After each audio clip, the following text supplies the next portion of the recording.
Major phone carriers make you sign contracts with rigid data plans to trap you into a kind of forced phonogamy. Sounds pretty insecure if you ask me. At Consumer Cellular, we believe in a more consensual and healthy form of phonogamy, free of contracts and more flexible to your data needs. This way, you stick around not because we force you to with contracts and fees, but because you love our phone plans. Like ardently love our phone plans. Phonogamously.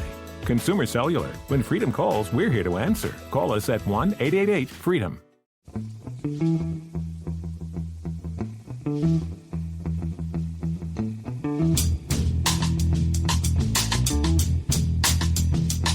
Hello and welcome to The Price of Football, the show that looks at the money behind the beautiful game, and would like to remind the Prime Minister that he has 2 special advisor vacancies to fill. Just saying, Boris. I'm Kevin Day and he is Liverpool University's Kieran Maguire. I think it's fair to say, Kieran, we would make 2 very special advisors. Well, yes, especially if they want to improve East-West relations. Well, very good. Now, Kieran, this is not the first time I've had to make a general apology to strangers on a Monday morning.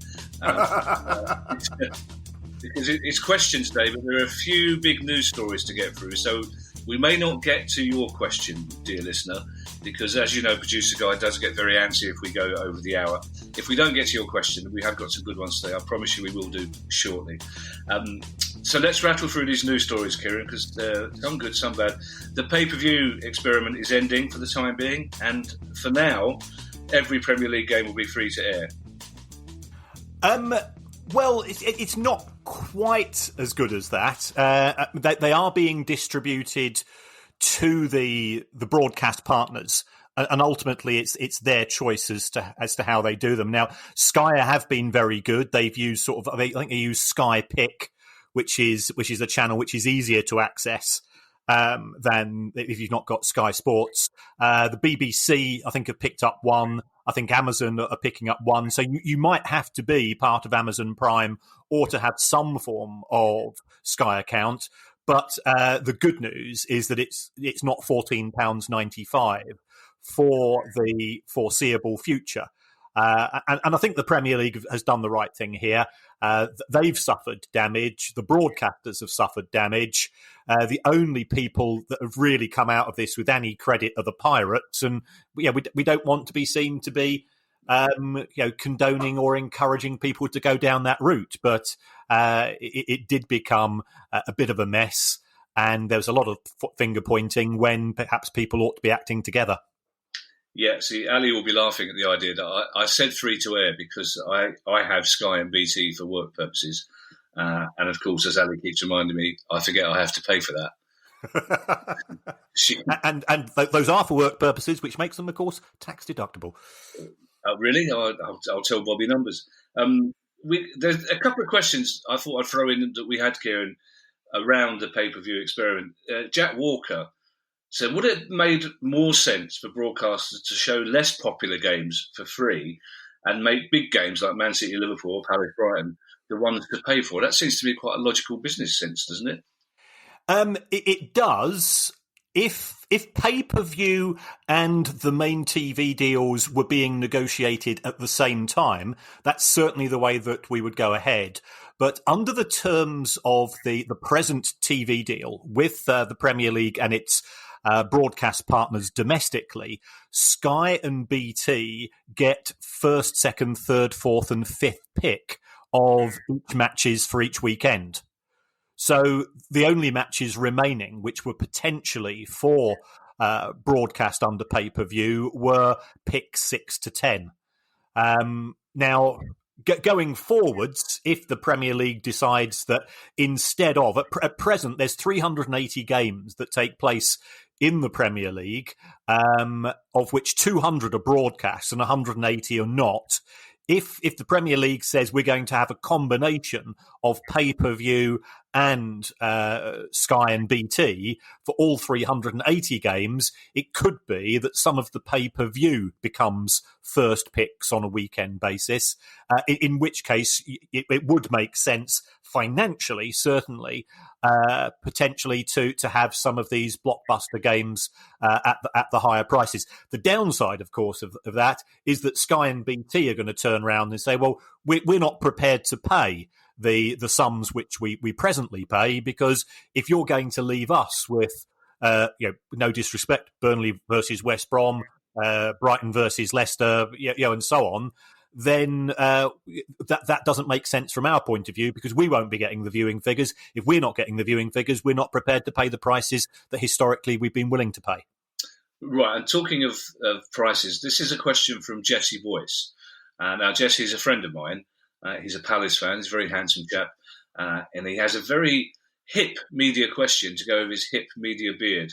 Is there a case, Jesse says, or would there have been a case, I suppose, for UK-based consumer brands to pivot some of their advertising budget spend to US broadcasts of Premier League games? Is the media spend good enough value for UK TV buyers to consider it? Now, Jesse actually asked me that question, which means he's a very optimistic, handsome hipster, but I thought I'd put it to you, because you may well understand the question, let alone have an answer for it. Well, I think it's the first time we've used the word pivot on the podcast, so I do welcome that. In this context, anyway. Well, yes. Yes, the night involving the Russian girlfriend and her sister did involve a lot of pivoting, but that's for another show, of course.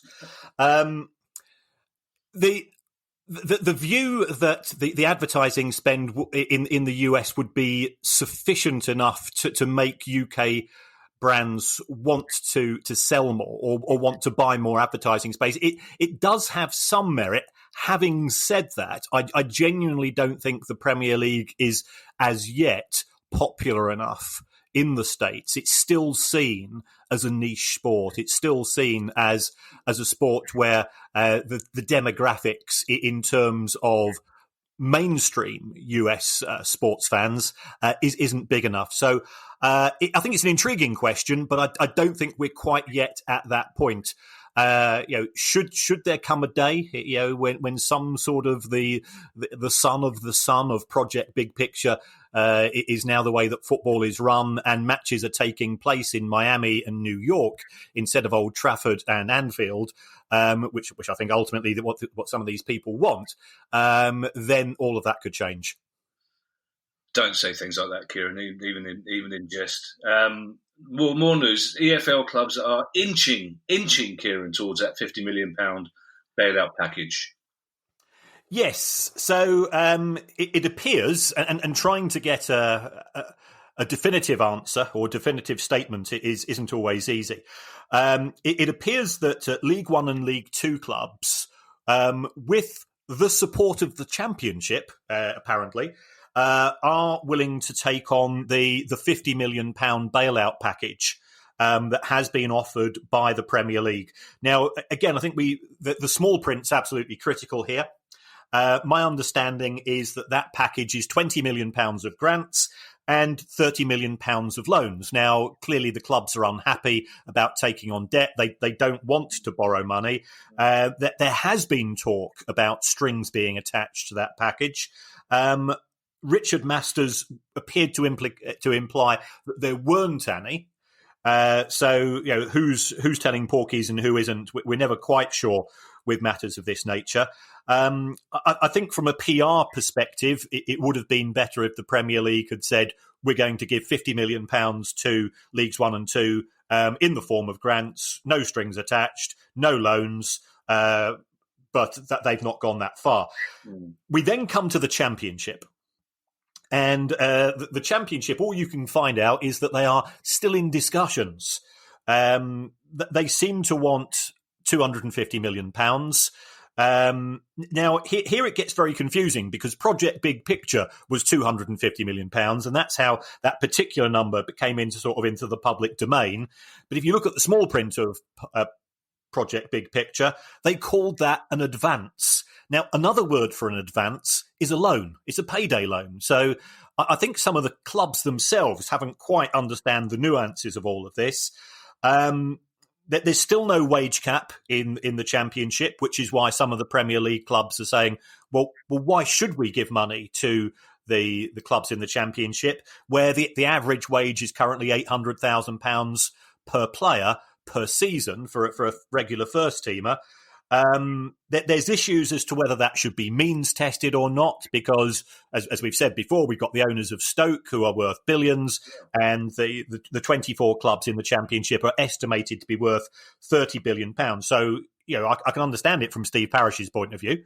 And this idea that the Championship, League One and League Two are somehow all linking arms together and high-fiving each other, it is frankly nonsense, because you've got individual clubs in the Championship squabbling amongst each other, and there's been regular talk about the Championship going it alone in terms of a TV deal in some form of either Premier League 2 or just keeping all of the money. At present, 20% of the money is split between Leagues 1 and 2, and 80% of the TV money goes to the Championship. So those people that are trying to promote all 72 clubs in the EFL being one happy family, I think are being a little bit cheeky.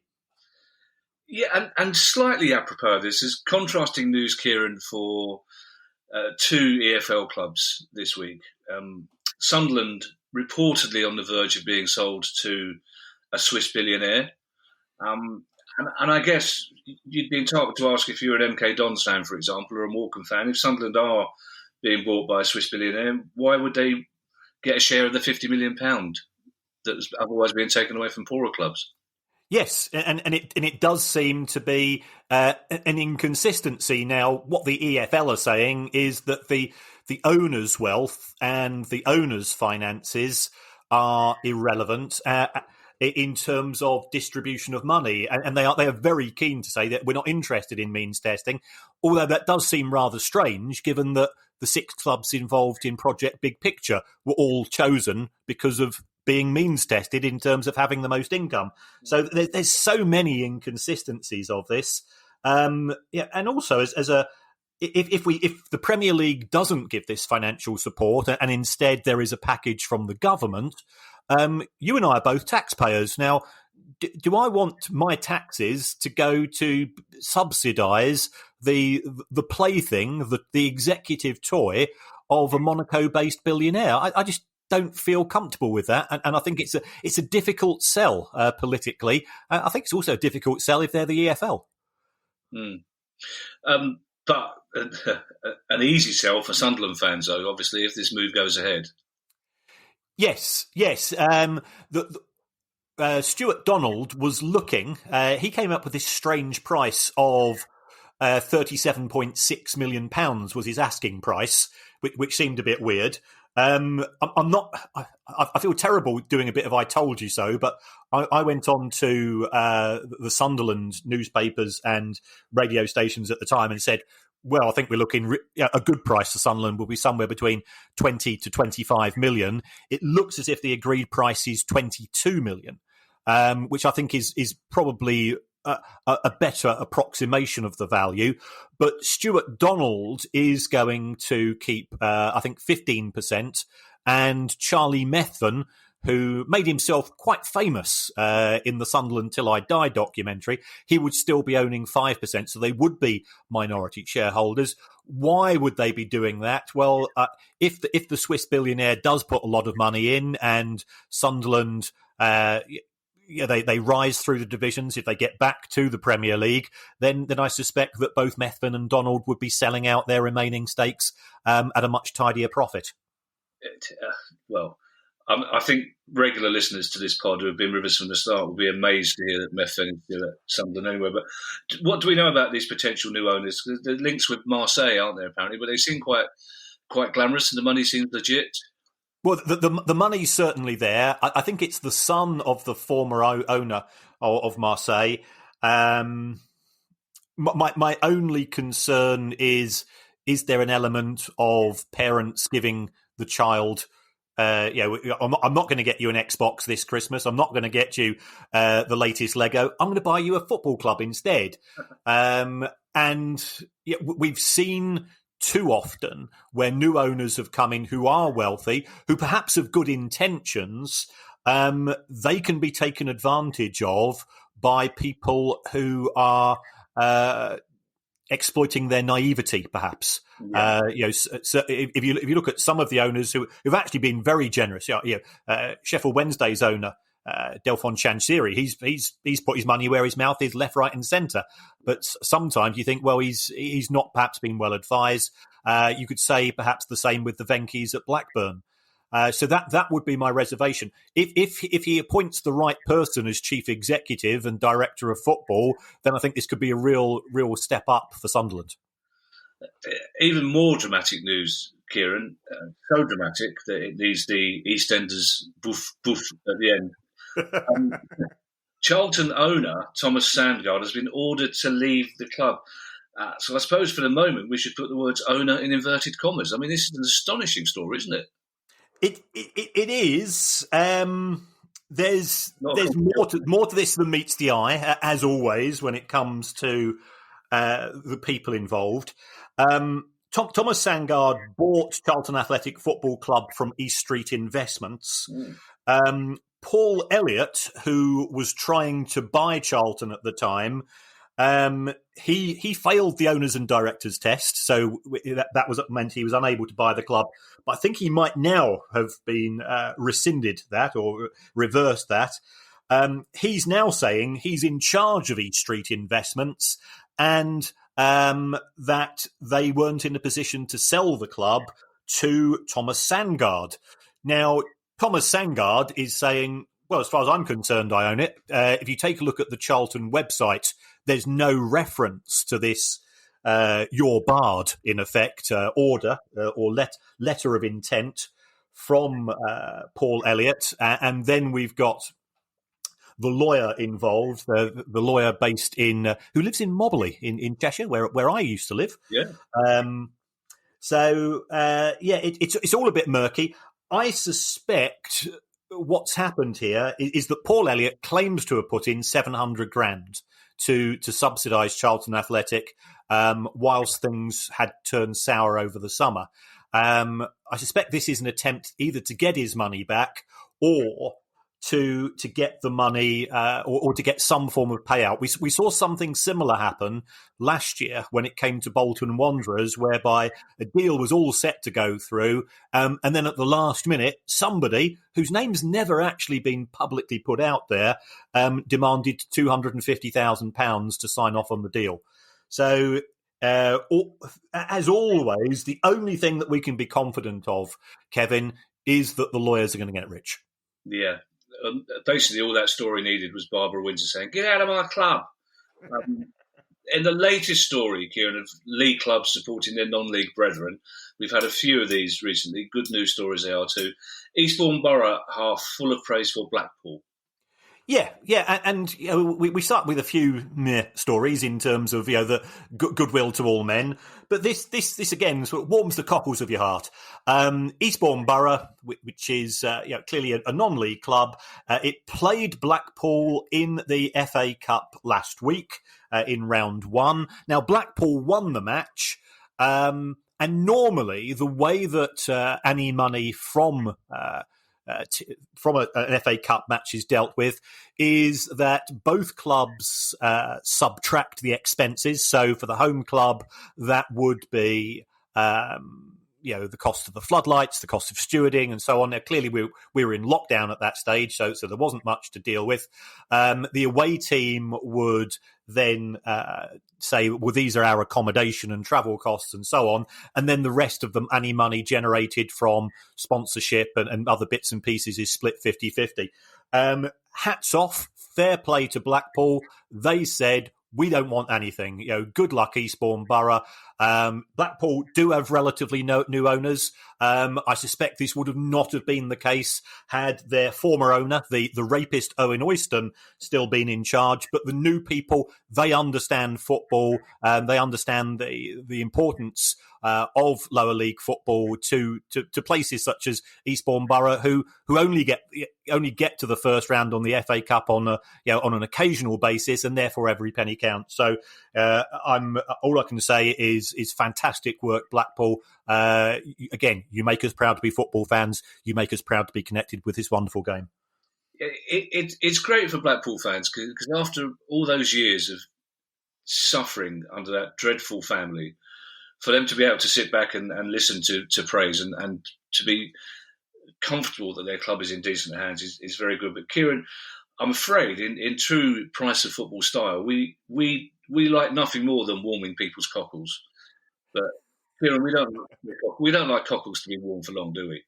What we like to do is warm the cockles just as a little bit of a feed, and then cool those cockles right down. And basically, this last story is essentially pouring a bucket of ice water on the warm cockles, because an issue that you've had some problems with is still ongoing, and it involves Manchester United. Yeah, and we've said with regards to Manchester United, if ever there was a club that was managed to go 2 steps forward and then 1 step back, it was them. On the most recent show, we discussed the fact that they are not willing to pay the real living wage. Now, the difference between the real living wage and the living wage is 58 pence an hour. Yeah. And I don't know how many people Manchester United have at that particular wage level. It is a big employer in Manchester. They didn't use the furlough. Yeah, we gave them lots of praise for that. Yeah. In terms of what they've done, in terms of providing meals for people and facilities during the lockdown, again, hats off. But this just seems to be so petty, because they were supposed to publish their results on Friday. At midday, and somebody pressed the wrong button on the club website, and I get lots of announcements, lots of automatic updates in my email, so it flew into my email inbox. They'd lost quite a lot of money in the first quarter of the year, from 1st of July to 30th September, and that was mainly due to the fact that they can't have fans attending matches, so they lost. Okay, perhaps that does make it understandable as to why they're not prepared to pay this extra 58 pence an hour. Let's say for 200 employees, which would cost them probably around about £40,000 over 3 months. But they did announce, we're going to pay the shareholders an £11 million dividend. Yeah. Now that just stinks, and I don't care where your loyalties lie. And Manchester United fans that have been in contact with me say, don't associate us. We are Manchester United fans. We are not Glazer fans. Yeah. And this is very much coming from the Glazers, showing their tin ear, and I think it reflects poorly on the people making these decisions.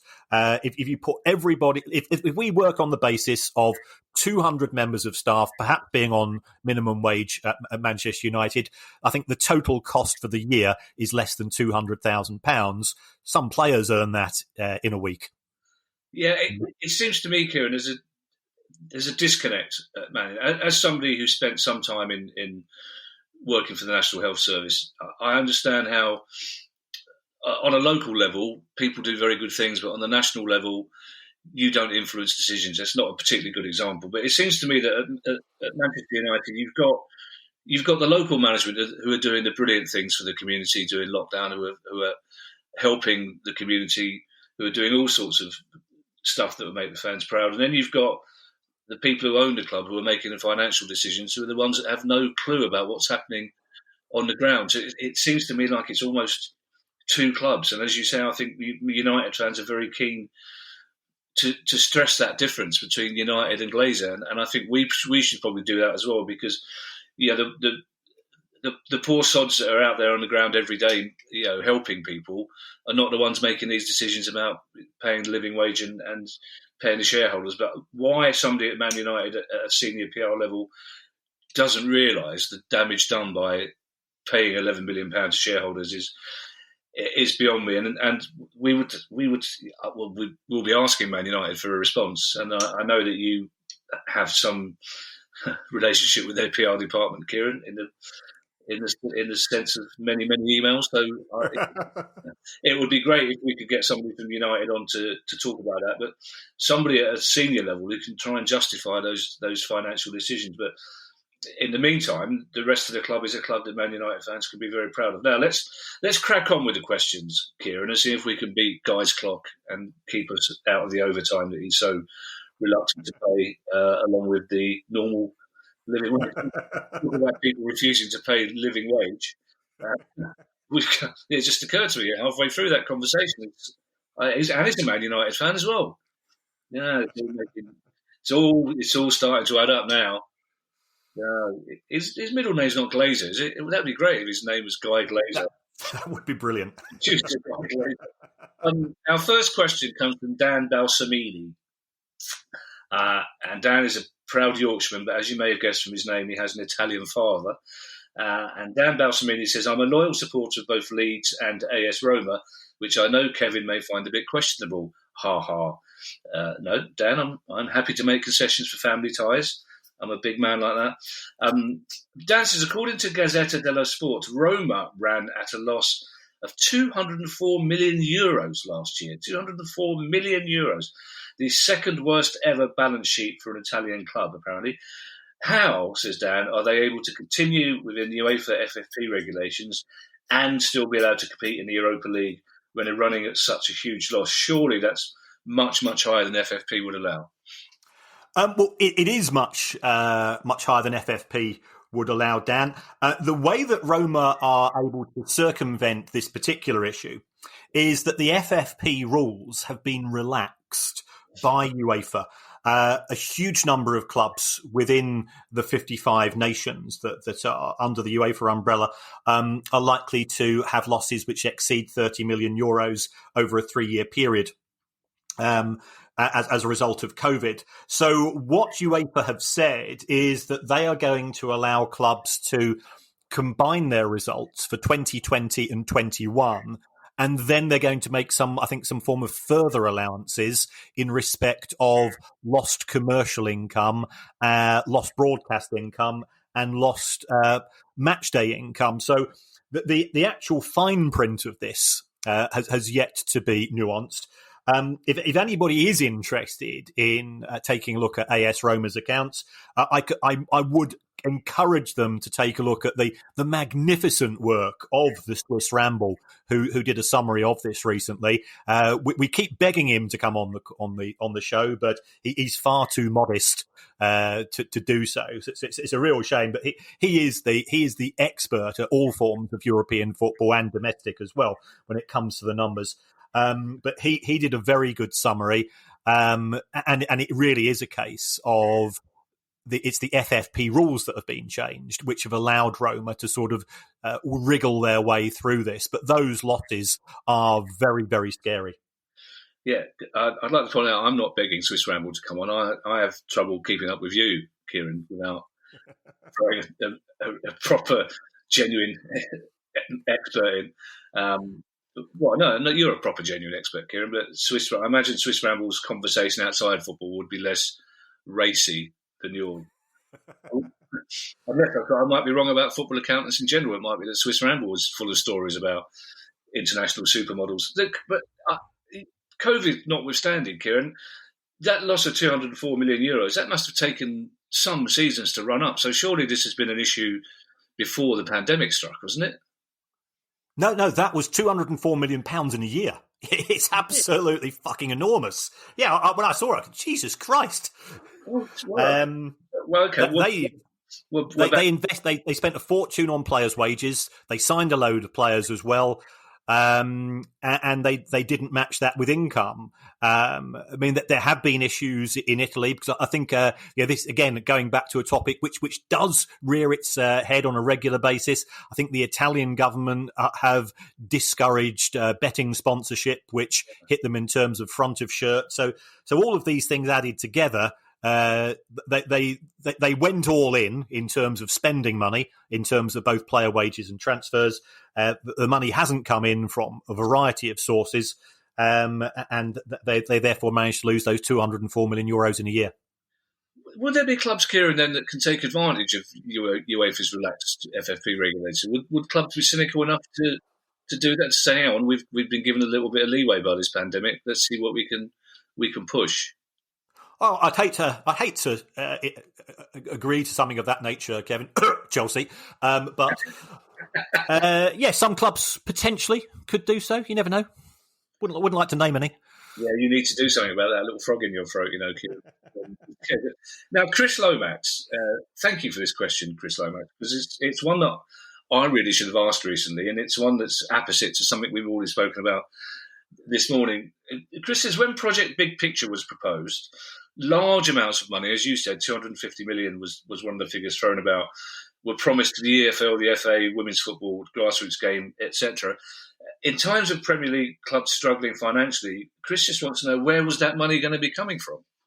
Right. What was going to happen was the architects of Project Big Picture were going to borrow that money, and then they were going to lend the £250 million to the clubs in the EFL. Now, again, they call it an advance, but let's think about what a loan is. A loan is when somebody gives you money and then they get that money back from you at a future date. Well, the 250 million to the EFL clubs was going to be subtracted from their future share of the TV deal. And the EFL clubs thought, well, as we're getting a quarter of the TV deal, that won't be too bad. What they didn't realise was that after the Premier League clubs had chosen 8 of their own matches for broadcast, all of a sudden, instead of having selling a TV deal worth 380 games internationally, it drops down to 162.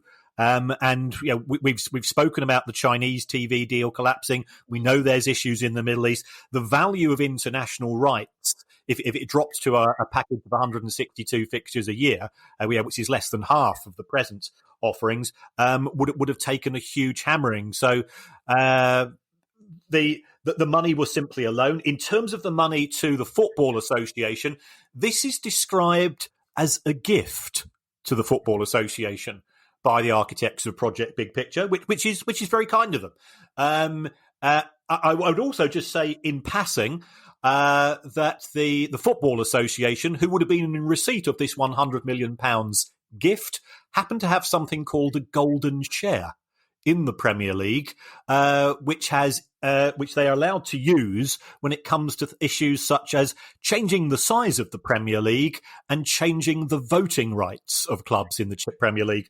Now, I'm not saying that the two things are connected. I'll leave other people to draw their own conclusions on that. And I presume to answer Chris's question again, this is a question he'll be asking in his own head now. £250 million would be very easy to borrow for those top clubs. Yeah. I mean, what would happen would effectively would be the clubs in the Premier League would be acting as the bank of mum and dad and being the guarantor. So they would formally borrow the money. I think if they did the decent thing, they would then advance it to the clubs in the EFL on an interest-free basis, but we don't know. I mean, that decision, remember, would be determined by the owners of 6 clubs in the Premier League. And then it would be deducted from their share of the TV money.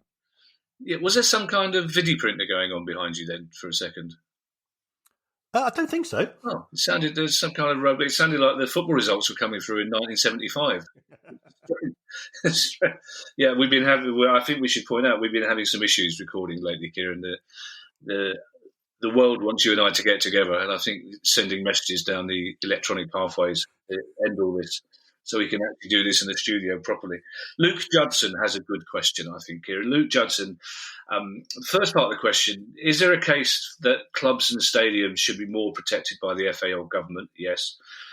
Do you think it's possible to give each club a favourable rent deal from local councils, as in non-COVID times, thousands of away fans flock to these stadiums who spend millions in the local economy? That's a very good point, isn't it?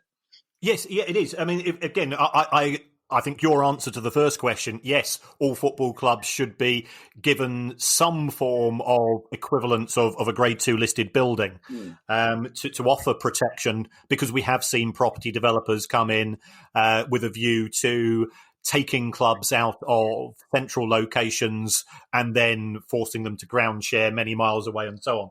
So, yes, that should be the case. In terms of the favourable rent, I can understand Luke's position. I would, however, say, I mean, you work in the entertainment world, Kevin. There's plenty of theatres. There are plenty of landmarks in London which bring in huge numbers of tourists. Now, if we're going to make a special rule for football clubs, should that be extended to theatres? Should that be extended to zoos? Should that be extended to museums and things of this nature? And then it becomes a little bit more complex. Clubs don't pay rent as such because a lot of the time they are owned by the clubs themselves, so that they wouldn't be paying a rent. Should they pay lower rates? I think that's a separate issue. But again, at a time when local government is as short of money as the businesses which are operating in those towns and cities, it would have to be replaced from either central government or we'd have to work out some other formula. Yeah, you know where I stand on this, Kieran, because it's the same view you have yourself. I think football clubs and museums and art galleries and theatres should all be given the same protection, because unlike that idiot MP last week, I don't think it's binary. I think all things are part of our culture. It's not. I was so cross when that MP said football's not important in the south and culture's not important in the north. Idiot. Yeah. I used to go to the factory all the time. You know, when I lived in Manchester for 40 years, and that place was absolutely amazing in terms of the development of northern music, and it was some of the best nights of my life. Not that I can remember them. Took place at those types of gatherings. Yeah, and also Opera North is one of the best. Let's not start. Yeah, okay.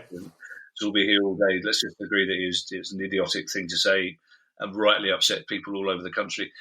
But Kieran, as you are indeed an erudite and intelligent, I was going to say young man like myself, but we both you'll be aware of the literary phrase "emotion recollected in tranquility." And Rich Young has a question that's asked in that exactly that vein: emotion recollected in tranquility. Rich is a Tranmere fan, and he says his club, and he's right to say it, is regularly used as a standard bearer for well-run clubs. We talk about it a lot on this pod. You're always talking about Tranmere and the Palioses.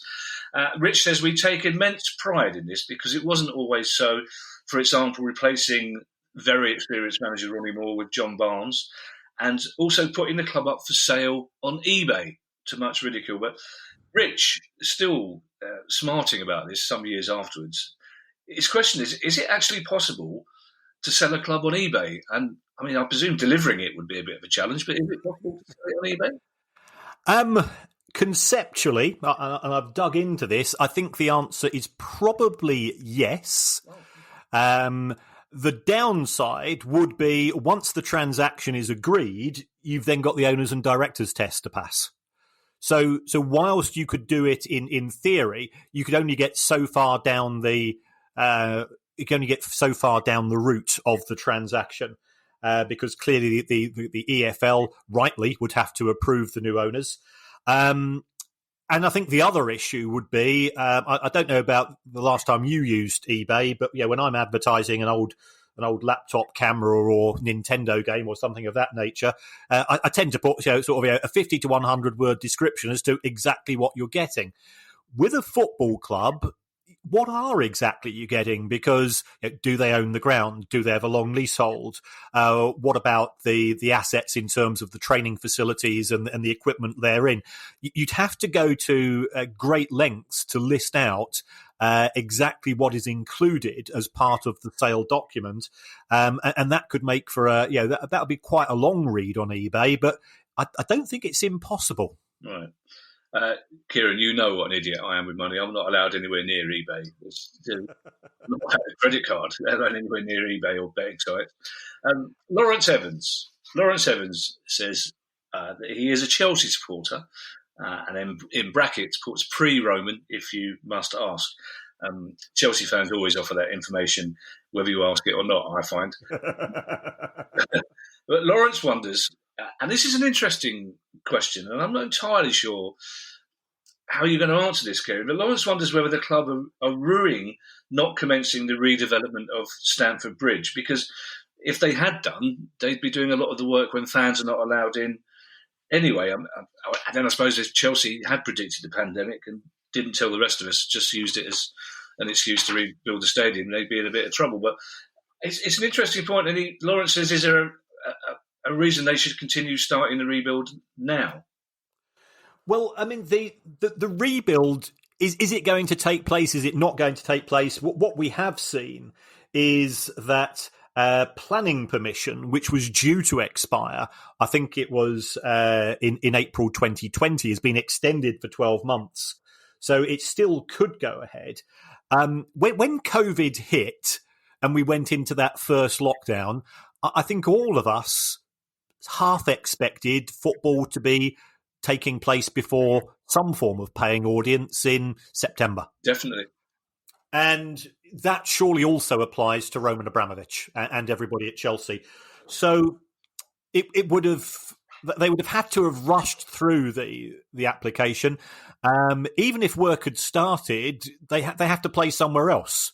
So again, contracts are not signed over a 5-minute conversation of this nature. It's not like eBay in that regard.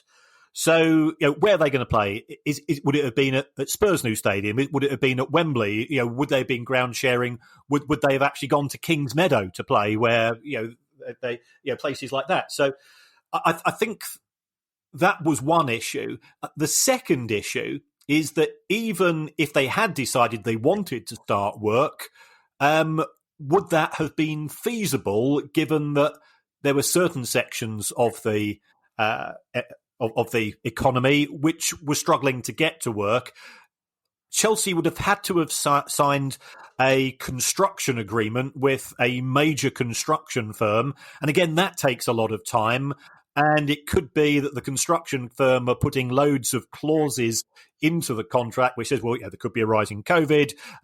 What's happening as a result of Brexit? There are issues in terms of material costs if they're being imported from other places in Europe.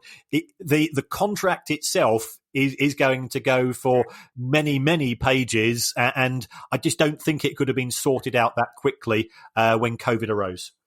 Yeah, I suppose you could argue as well that if they had started redeveloping the stadium when COVID arose, they wouldn't have been able to offer all that free accommodation to NHS staff as they did in the first weeks of the pandemic, which I think is important to mention because we sometimes give Chelsea a bit of a kick in. They become the poster boy sometimes for mega rich clubs, but as with all clubs, Chelsea have done their bit in this current crisis as well. But it's an interesting question from Lawrence. It would have been incredibly cynical if they had suddenly made that decision, as you say, in the course of 5 minutes to say, right, here's a pandemic, let's build our new stadium. But of course, as you say, it never occurs to me that these things take years to sort out and plan, don't they? Unless you're Palace, in which case apparently you get some bloke in from an office down the road and sign the back of a postcard. There you go. Thomas Giles has a question that, under normal circumstances, we could probably discuss on the whole pod, but we are running short of time a little bit. As I know we differ slightly in our response to this question, but Thomas Giles points out that the Solihull Moors chairman recently called for a merger between League Two and the National League, and then to split them into two regional leagues. Thomas wants to know if this is a viable or a good option, and says that he's a massive traditionalist, so his instinct is against it. I suppose you could argue, though, Thomas, that we had regional lower leagues from 1925 to 1958, so a massive traditionalist could equally be for it, Kieran. But this is something we've talked about a lot, because instinctively I think the idea of regional lower leagues is a better idea than you do, I believe. Well, we do have regional lower leagues because we've got National League North and National League South. Yeah, fair point. It's really a case of where in the pyramid do you start them. I mean, I got my spreadsheet out this morning when I started researching this question, and in League Two, 19 clubs out of 24 were losing money. In the National League, 21 out of 24 are losing money, and you put that together. You say, well, if there's any means of either increasing revenue, which potentially you could do because in theory there would be more local derbies, and cutting costs in terms of transport and accommodation, which again potentially would be the case, then that does have some merit. The only reason why I'm opposed to it is that as a Brighton fan, and we spent an awful lot of time in National League, in the old Division 3 South. The team that we played most often during those days was Swindon. Yeah. Now, if you are playing Swindon on a regular basis, there's no geographical closeness between the two clubs. It was always a ball ache. And as an away fan, and I appreciate I'm from the nerd part of football fandom, I've been to 117 grounds watching Brighton, and I like going to Carlisle. I like going to Darlington, because otherwise I'd have never visited these towns and cities. So football actually gives you an opportunity to see different parts of the country, and to experience what life's like there, and some of the local foodstuffs and so on. And I've always thoroughly enjoyed it. And and even though I started going away matches in the 70s when things were, I think the official term was hairy. You still used to enjoy the experience because it was genuinely exciting to go to some of these places which you'd only ever seen on the map or in your shoot table of football clubs. Yeah, see, several points arise from that, Kieran. It's one of the things I would say to that MP last week who annoyed me so much I've forgotten his name.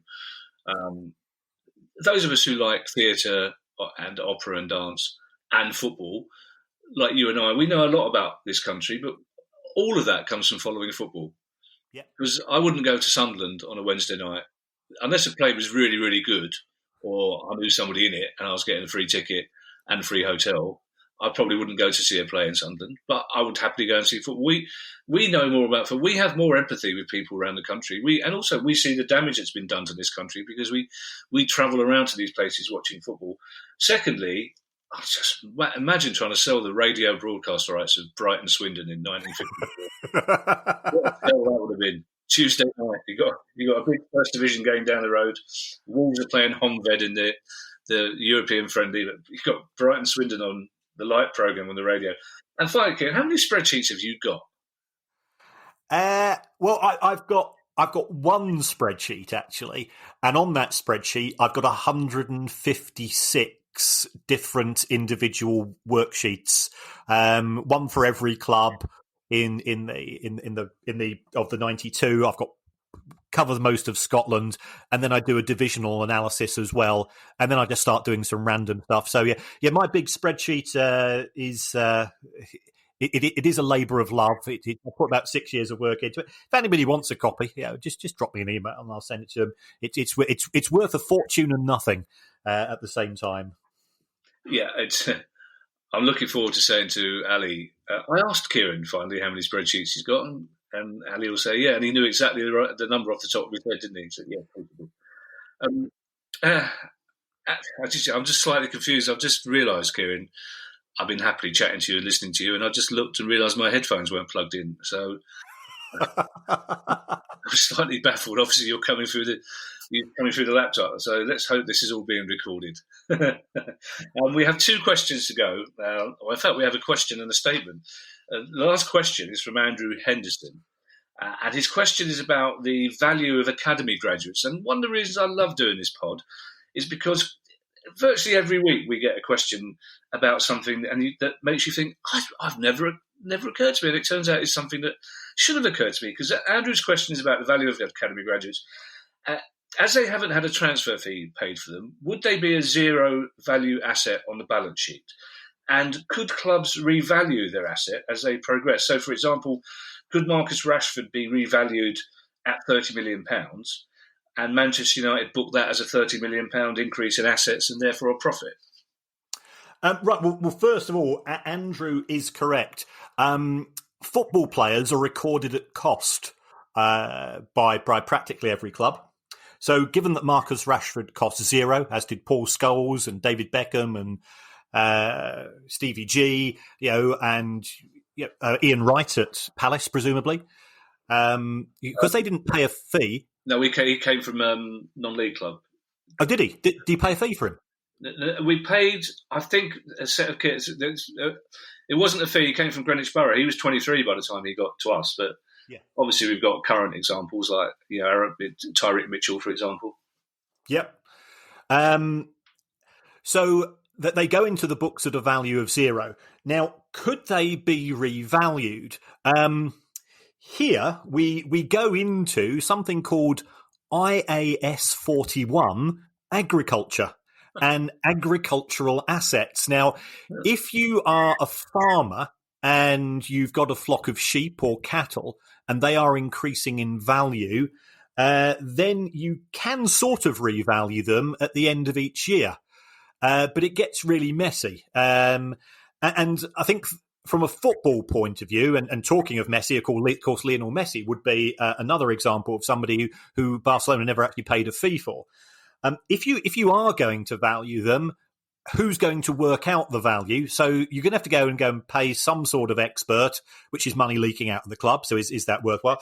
And then if you do value, Marcus Rashford, I don't think he'd be 30 million. I think, Marcus Rashford, we're probably talking, 150 million pounds at present. If you're going to value him, you're going to say, well, hold on, he's got 4 years left in his contract. And then our favourite word, Kevin, of this podcast, amortization comes into play. So you book a profit in the year that you value him, and then you start to amortize him. So it swings and roundabouts. You get profits in 1 year and costs going through.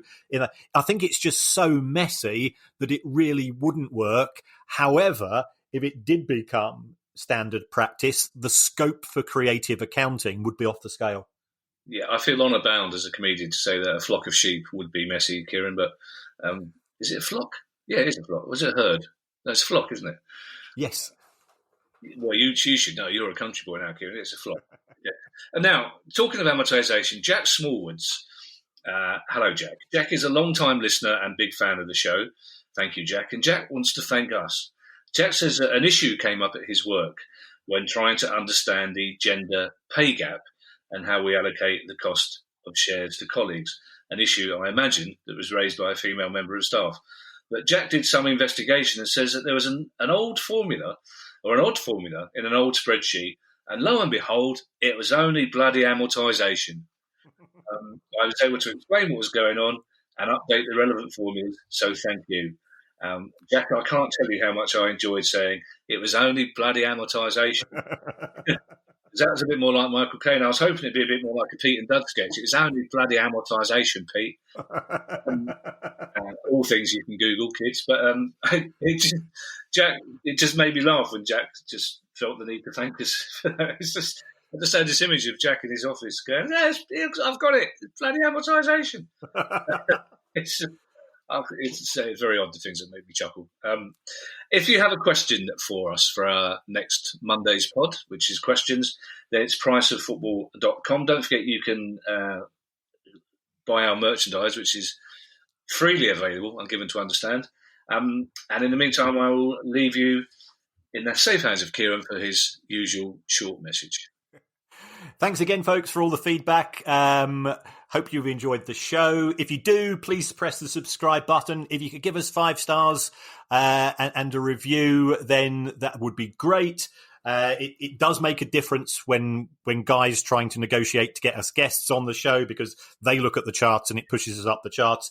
You can say whatever you want. You could say it would be better with Dominic Cummings and Prunella Scales hosting it than myself and Kevin. It really is of no interest to us. Write whatever you want, and look after yourselves and look after your loved ones. And buy our books. Yes. And stay safe. I've always wanted to be the one to say that. Thanks, everybody. Bye-bye. The price of football.